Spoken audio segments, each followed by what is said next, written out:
1910년부터 45년까지 35년 동안 일본이 우리 한반도를 강제로 점령하였습니다.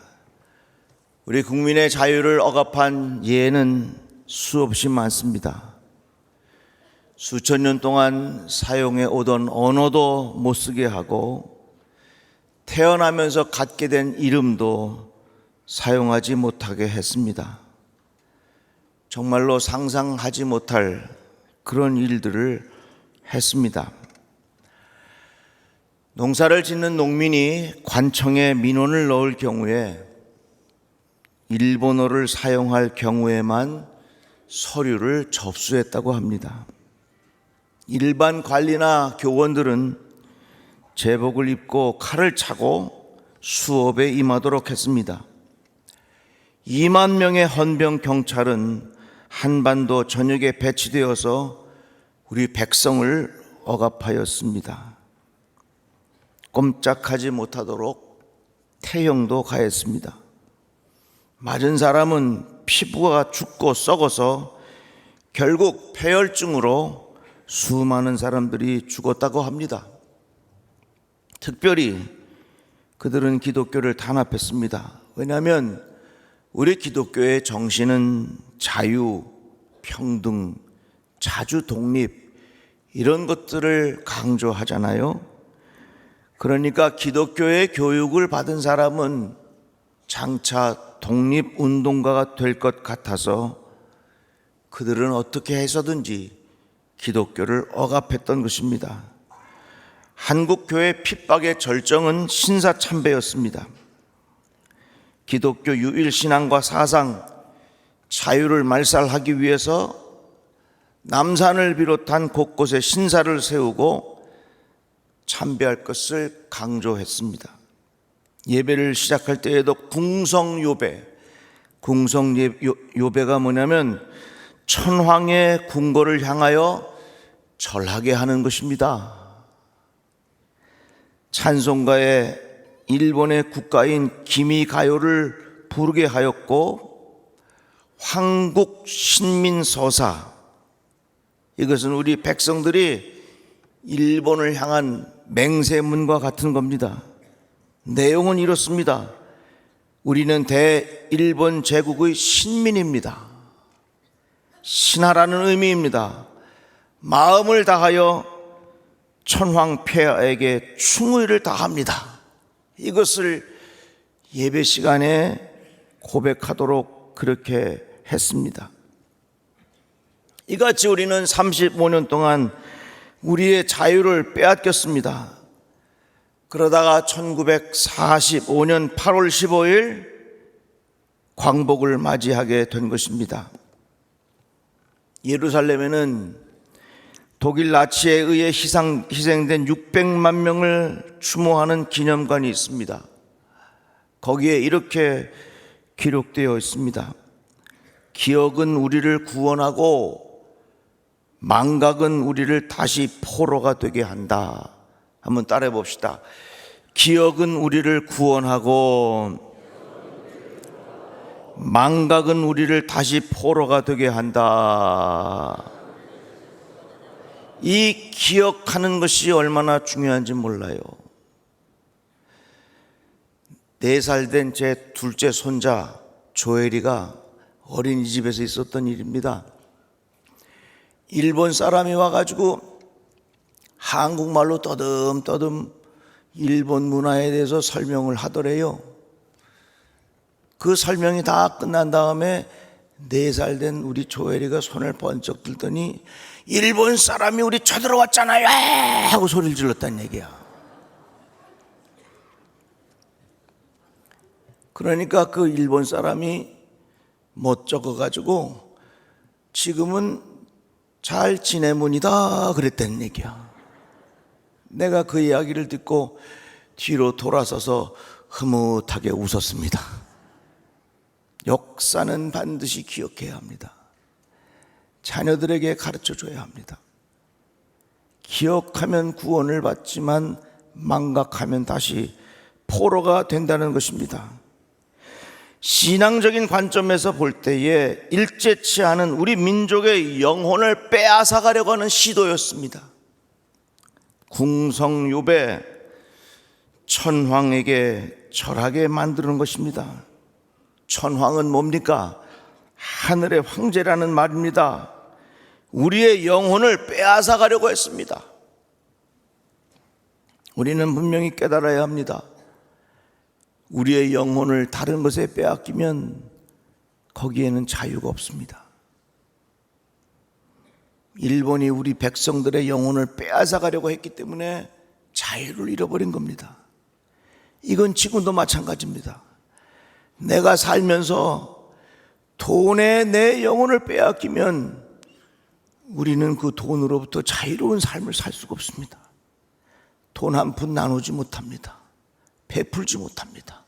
돈의 노예가 돼서 사는 거예요. 성공에 자기의 영혼을 빼앗기고 살면 그 인생에는 자유함이 없어요. 중독, 잘못된 습관이지요. 중독으로 인하여 내 영혼이 빼앗기면 우리는 그것에 노예가 되는 겁니다. 자유함을 잃어버리게 되는 거예요. 그래서 일제시대에 그들이 우리의 영혼을 빼앗아간 것처럼 지금 이 시대에도 우리의 영혼을 빼앗아가려고 하는 시도들이 얼마나 많은지 몰라요. 예수께서 말씀하셨습니다. 진리를 알지니 진리가 너희를 자유케 하리라. 무엇이 진리입니까? 예수가 진리입니다. 예수께서 말씀하셨습니다. 내가 곧 길이요 진리요 생명이라 말씀하였습니다. 그래서 우리들은 하나님 앞에 이렇게 기도해야 합니다. 하나님, 나의 영혼이 어떤 것에도 빼앗기지 않게 하옵소서. 한번 따라해 봅시다. 나의 영혼이 어떤 것에도 빼앗기지 않게 하옵소서. 절대로 우리의 영혼이 다른 것에 빼앗기면 안 돼요. 영혼 탈곡기라는 말이 있어요. 우리의 정신과 영혼까지 탈탈 털어간다는 것입니다. 일본이 민족의 영혼을 털어가려고 했습니다. 그래서 우리들은 자유함을 잃어버렸습니다. 세상에는 우리의 영혼을 털어가려고 하는 사람들이 많습니다. 그러한 요소들이 참 많아요. 우리의 영혼을 빼앗기면 거기에는 자유함이 없어요. 마약에 중독이 되면 영혼을 빼앗깁니다. 그 사람은 마약의 노예가 돼서 절대로 자유로운 삶을 살 수가 없습니다. 예수가 진리입니다. 너희가 진리를 알지니 진리가 너희를 자유케 하리라. 예수께서 말씀하셨습니다. 오늘 본문 말씀은 이사야 말씀을 인용해서 주신 말씀이에요. 주의 성령이 내게 임하셨으니 이는 가난한 자에게 복음을 전하게 하시려고 내게 기름을 부으시고 나를 보내사 포로된 자에게 자유를, 눈먼 자에게 다시 보게 함을 전파하며 눌린 자를 자유롭게 하고 주의 은혜의 해를 전파하게 하려 하심이라. 일본은 강제로 우리를 지배해서 우리 민족의 영혼을 빼앗아가려고 했습니다. 지금도 우리의 영혼을 빼앗아가려고 하는 요소들이 너무 많아요. 우리 주위에서 일어나는 참 무서운 일들, 대낮에 칼을 들고 나가는 게 그게 제정신입니까? 차를 몰고 인도로 돌진해서 사람을 치워 죽이는 거 그게 제정신입니까? 그게 어딘가에 자기의 영혼을 빼앗겼기 때문에 그 인생이 정말 그런 비참한 삶을 살게 되는 거예요. 영혼이 뭐냐? 여러 가지로 설명할 수 있겠지만 내 가장 중심이 영혼이요. 내 마음 가장 중심에 하나님이 계셔야 되는데 우리 주 예수 그리스도가 내 마음 가장 중심에 주님이 계셔야 되는데 다른 것이 그 자리를 차지하면 그게 우상이에요. 그게 죄요. 그것이 바로 우리의 영혼을 빼앗긴 거라 그 말입니다. 가장 중심에 예수가 계셔야지 다른 것이 그 자리를 차지하게 되면 우리는 그것의 노예가 된단 말입니다. 잘못된 습관이 내 마음 가장 중심에 자리 잡고 있으면 그 인생은 그것의 노예가 되는 거예요. 가장 중심에 성공이 자리 잡고 있으면 선과 악 구분 없이 그것의 노예가 돼서 무슨 일이라도 할 수 있는 노예가 되는 거예요. 가장 중심에 돈이 자리 잡고 있으면 그것의 노예가 돼서 돈 한 푼 나누지 못하고 베풀지 못하고 그렇게 살아가는 거란 말입니다. 전철을 타면요, 이어폰 끼고 다니는 사람이 거의 다예요. 저는 그걸 가만히 이렇게 보면서 참 요즘 사람들이 다 자기 세계 속에 갇혀 살아가는 사람들이 얼마나 많은가 이런 생각을 합니다. 얼마 전에 애플에서 비전 프로라고 하는 새로운 제품을 발표했습니다. 그건 뭐냐면 스키 탈 때 고글처럼 이렇게 생긴 거예요. 그걸 딱 쓰고 있으면 가상의 세계가 쫙 펼쳐진대요. 뭐 클릭하는 것도 눈으로 깜빡 한번 하면 뭐가 되고 뭐 그런 것들이 이제 생긴대요. 제가 그 뉴스를 보면서 앞으로 5년 후에는 전철 타고 다니면 이 고글 쓰고 다니는 사람들이 무척 많겠구나 그런 생각했습니다. 그렇게 되면 점점 이 세상은 자기 중심의 세계 속에 사로잡혀 살아가는 사람들이 많아지게 돼 있어요. 가장 중심에 주님이 계셔야 되는데 다른 것이 그 자리에 두고 살아가는 사람들이 많을 거란 말입니다. 영혼을 빼앗긴 채 인생을 살아가는 사람들이 많을 거예요.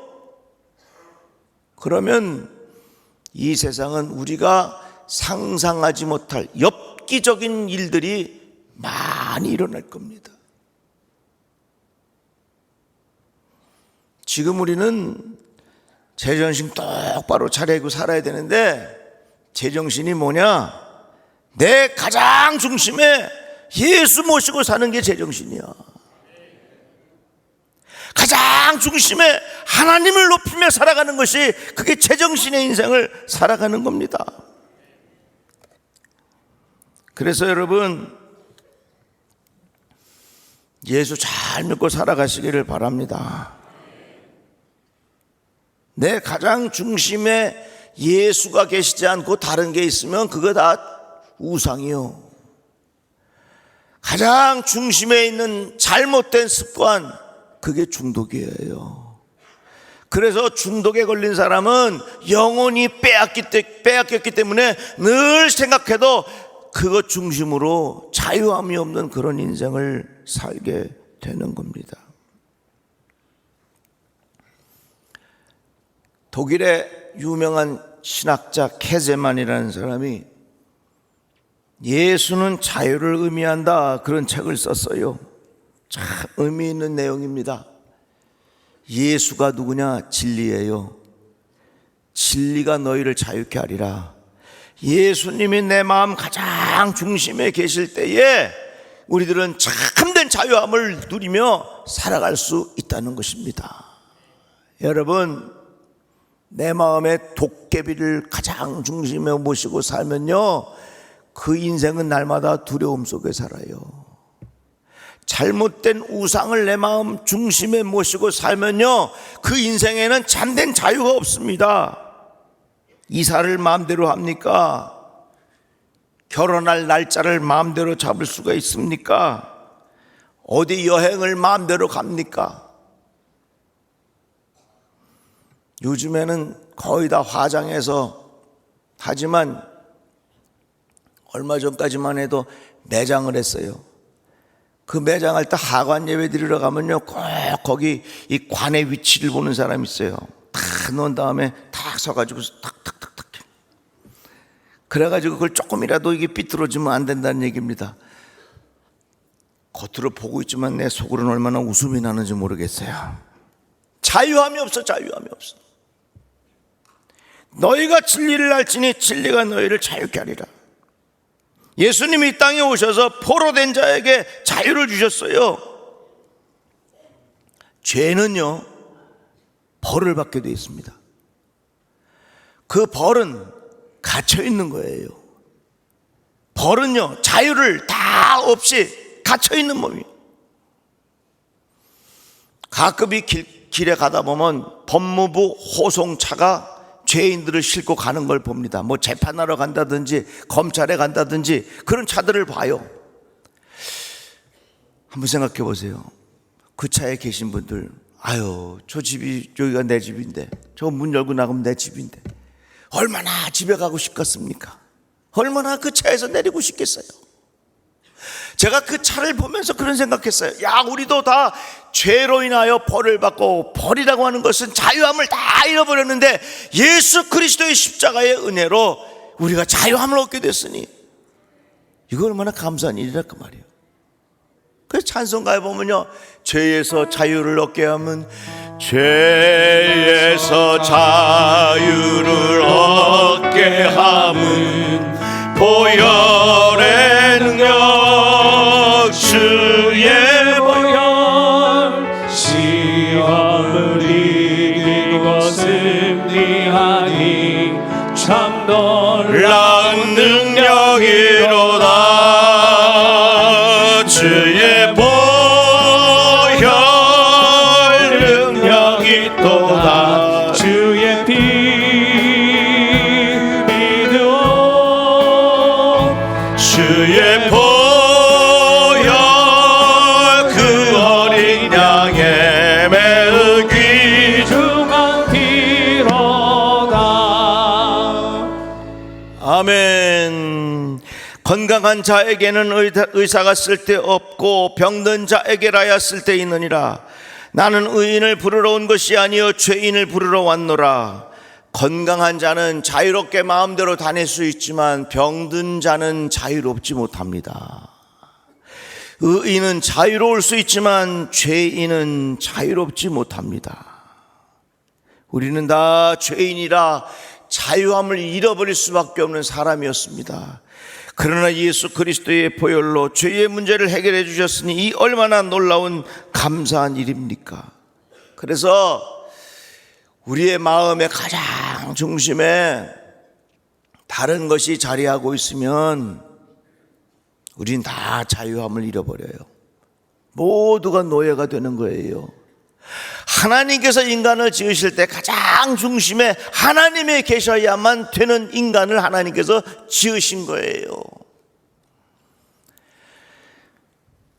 그러면 여러분들 이런 질문이 들 것입니다. 하나님의 말씀이 우리의 자유를 빼앗는다. 그래서 무신론자들이 주장하는 내용이 이겁니다.